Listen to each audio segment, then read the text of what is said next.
लाडो चिड़िया की है। वो अपने 7 प्यारे प्यारे बच्चों के साथ घोंसले में बैठी हुई थी कि तभी अचानक से जंगल में तेज हवाएं चलने लगती है और तूफान आ जाता है। लाडो चिड़िया का घोंसला तूफान में उड़ जाता है। मम्मी, इस अचानक आए हुए तूफान ने हमारा सारा घोंसला तोड़ दिया। अब हम कहाँ जाएंगे? बच्चों, तुम चिंता मत करो, मैं तुम्हें मीनू मौसी के घर छोड़कर आती हूँ। जब मैं हमारा घोंसला फिर से बनाऊंगी, तब मैं तुम सबको वापस ले आऊंगी। नहीं मम्मी, हम आपको हमारा घोंसला बनाने में मदद करेंगे। हमें नहीं जाना मीनू मौसी के घर। बच्चों, तुम अभी बहुत छोटे हो और अभी सर्दियों का मौसम चल रहा है। तुम सब बाहर रहोगे तो तुम सबको ठंड लग जाएगी, इससे तुम बीमार पड़ सकते हो। इसीलिए घोंसला बनाने तक तुम मीनू मौसी के यहाँ पर रहो। इतना बोलकर लाडो अपने सारे बच्चों के साथ थोड़ा अनाज लेकर दूसरे जंगल चली जाती है। शाम होने तक माँ और बच्चे मीनू मौसी के घर आ जाते हैं। लाडो मीनू मौसी के घर का दरवाजा खटखटाती है। मीनू मौसी, अरे ओ मीनू मौसी, जल्दी से दरवाजा खोलिए। लाडो बहुत देर तक मीनू मौसी के घर का दरवाजा खटखटाती रही, लेकिन मौसी ने दरवाजा नहीं खोला। अरे लाडो, तुम यहाँ पर कैसे? क्या बताऊं बुलबुल बहन? लाडो सारी बातें बुलबुल चिड़िया को बता देती है। इसीलिए मैं मीनू मौसी के यहाँ पर आई हूँ, लेकिन मौसी तो यहाँ पर नहीं है। वो 2 दिन पहले अपनी बेटी से मिलने के लिए जंगल से बाहर गई है। चलो लाडो, अब मैं चलती हूँ, मुझे अनाज लाने के लिए बाहर जाना है। ठीक है बुलबुल। बुलबुल चिड़िया वहाँ से चली जाती है। लाडो अब बहुत परेशान हो जाती है। पता नहीं अब मीनू मौसी वापस कब आएंगी। अब बच्चों को लेकर मैं किसके घर जाऊं? इस पूरे जंगल में एक मीनू मौसी ही थी, जिनके घर मैं बच्चों को कुछ दिनों के लिए वहाँ पर छोड़ सकती थी। बुलबुल चिड़िया का घोंसला भी बहुत छोटा है। अब तो थोड़ी देर में रात भी होने वाली है। तभी अचानक जोरदार बारिश शुरू हो जाती है। लाडो और बच्चे जल्दी से वहाँ से उड़कर एक अनजान पक्षी के घर के पास आ जाते हैं। लाडो घर का दरवाजा खटखटाती है। आप सब कौन हो और यहाँ पर क्या कर रहे हो? क्यों मेरे घर का दरवाजा खटखटाया? भैया जी, मेरा नाम लाडो है और ये है मेरे बच्चे। मैं पास वाले सुंदरवन जंगल से आई हूँ। मैं यहाँ पर मीनू मौसी के घर आई थी, लेकिन वो तो घर पर नहीं है और अचानक से ये जोरदार बारिश भी शुरू हो गई है। क्या आप थोड़ी देर के लिए बारिश रुकने तक आपके घर में हमें पनाह दे सकते हो? मैं बारिश रुकते ही मेरे बच्चों को लेकर यहाँ से चली जाऊंगी। रुको चिड़िया, तुम्हें घर के अंदर लेने से पहले मैं अपनी पत्नी गोरी से पूछ लेता हूँ। कालू जी, इतनी तेज बारिश में कौन आ गया है बाहर? बाहर मीनू मौसी की कोई रिश्तेदार आई है। मीनू मौसी तो घर पर नहीं है, इसीलिए बारिश बंद होने तक हमारे घर में पनाह मांग रही है। उसके साथ बच्चे भी है। अरे नहीं नहीं कालू जी, मैं नहीं दे सकती हमारे घर में आसरा। जाओ, आप उस चिड़िया को मना कर दो। अरे गोरी, उसके पास एक पोटली भी है, लगता है उसमें अनाज है। तुम एक बार जाकर उससे बात तो कर लो। क्या क्या कहा? पोटली? रुकिए, मैं अभी जाती हूँ। सुन रही चिड़िया, मैं अपने घर में किसी को भी फ्री में रहने नहीं देती। तुम्हें बदले में मुझे कुछ तो देना होगा, तभी मैं तुम्हें घर के अंदर आने दूंगी। मेरे इस पोटली में अनाज है, आप इसमें से थोड़ा ले लो, लेकिन हमें आपके घर में थोड़ी सी जगह दे दो। ठीक है, तुम सब घर में आ सकते हो और अंदर आते समय अपने पैर पोंछ कर आना। मुझे मेरा घर गंदा और गीला नहीं करना। तुम सब इस घोंसले में रहना और तुम्हारी पोटली से आधा अनाज मुझे किराए के तौर पर दे देना। लाडो आधा अनाज गोरी कौवी को दे देती है। गोरी वो अनाज लेकर अपने घर में वापस आ जाती है। कालू जी, आज तो मजा ही आ गया। अच्छा हुआ ये चिड़िया हमारे पास आसरा मांगने के लिए आ गई।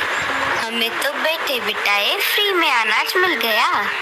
गोरी, मैंने अदरक वाली चाय बनाई है। जाओ, ये चाय उन सबको देकर आओ। बेचारे बारिश में भीग कर आए हैं। बड़े आ गए चाय देने वाले। वो सब क्या तुम्हारे रिश्तेदार हैं जो हम उनकी मेहमान नवाजी करें?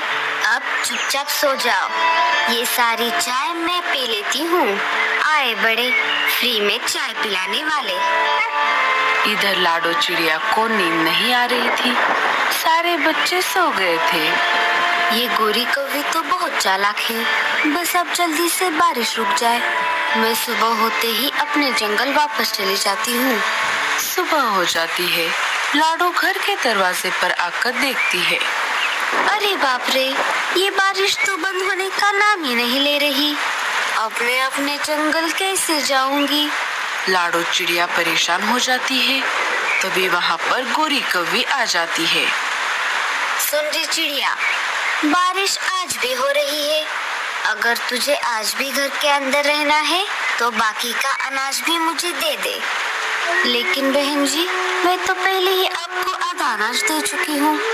अगर ये बचा हुआ अनाज भी मैं आपको दे दूंगी तो मैं और मेरे बच्चे क्या खाएंगे?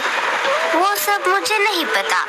अगर तुझे इस घर में रहना है तो बाकी का अनाज भी मुझे देना ही होगा, वरना मेरे घर से अभी चली जा। लेकिन इतनी तेज बारिश में हम कहाँ पर जाएंगे? हम पर कुछ दया करो। अरे तू तो मेरे पीछे ही पड़ गई। या तो तू मुझे अनाज दे दे, वरना मेरे घर से अभी के अभी निकल जा। लाडो चिड़िया मजबूर थी और इसी मजबूरी का फायदा गोरी कौवी ने उठाया। लाडो ने बचा हुआ सारा अनाज गोरी कौवी को दे दिया। पता नहीं ये बारिश कब रुकेगी। मैं अब मेरे बच्चों को क्या खिलाऊंगी? जब तक बारिश नहीं रुकेगी मैं अपने जंगल वापस नहीं जा पाऊंगी। रात हो गई थी। लाडो और बच्चे गोरी के घोंसले में सो रहे थे। रात भर तेज बारिश चलती रही। सुबह होते ही लाडो दरवाजे पर आकर देखती है, लेकिन आज भी बारिश रुकने का नाम नहीं ले रही थी। तभी गोरी कौवी लाडो के सारे बच्चों को दरवाजे पर लेकर आती है। तुम्हारे पास मुझे देने के लिए अब कुछ भी नहीं है, इसीलिए तुम तुम्हारे बच्चों को लेकर यहाँ से चले जाओ।